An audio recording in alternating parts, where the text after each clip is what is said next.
About 40,000 people die each year on U.S. roads. Thousands are killed while walking or biking, and a disproportionate number of fatal crashes are in rural areas. Safe Streets and Roads for All grants, or SS4A, help local communities identify and address roadway safety challenges, aiming to reduce traffic deaths to the only acceptable number, 0. We applied for that grant and we were awarded $200,000. We do have a $50,000 match that we have to do. What this is that we ask the public for input as well as crash data in order to come up with a plan and implement certain conceptuals later down the road. But sometimes it's good for people to say, if there's like a new intersection that we don't have the crash data for yet, be like, there's been 5 wrecks there in the past year. Or if there is like a long-term problem there that they've seen their entire life because they've lived in the area, it is a way for us to make sure that we get the local knowledge and not just the data. The grant really does focus on people who traditionally do not get the help. What we are looking at is people who bike or walk, and that is their only mode of transportation. So if they want to go to the grocery store, it's either by bus, walking, or biking, and they don't have the luxuries that we often have of using a car.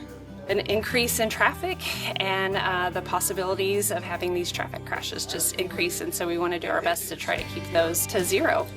So we're helping them obtain all the technical information and all the data that will go into informing this report. We're, of course, getting all the public input. We'll be having this public hearing. We'll be meeting with different stakeholder groups such as the schools, the police departments, those kinds of folks, different transportation planning offices to get their input as well.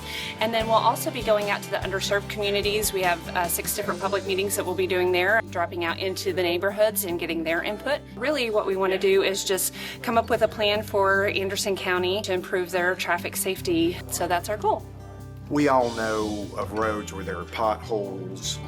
They really need to be improved. But we also, if you look at these maps, there are a lot of accidents that we have in Anderson County. There's a lot of dots on there. Each one of those dots represents a fatal accident. So that's kind of what we're trying to focus on here, is try to identify through data and through public input these areas where we need to take a closer look at things, and hopefully through this planning exercise, which is a mix of data collection and also public input, we are trying to come up with a way to look at a data-driven exercise, but also by engaging the public, make sure that we're not missing anything. And that will help us later on when we approach the public about prioritization and other projects that we might be able to do to improve some of these conditions.